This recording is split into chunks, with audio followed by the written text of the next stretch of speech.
Hello everyone, welcome to How to Browser YouTube channel. In this video I'll show you how to create light rays in Davinci Resolve. So let's jump right into the video.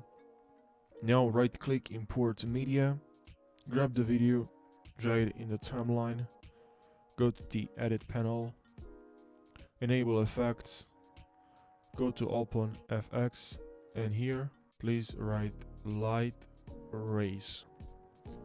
Now just grab this and drag it over the video, grab it, drag it over the video, and here just now you can increase and decrease the source threshold.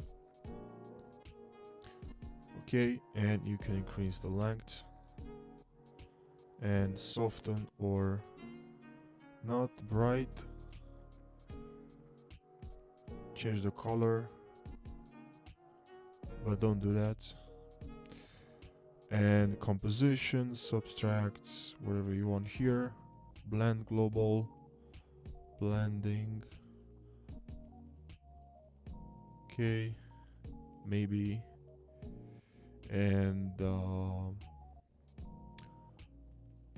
yes, that's pretty much it. So I hope you learned something. Thank you for watching, and don't forget to subscribe if you learned something. I really appreciate that.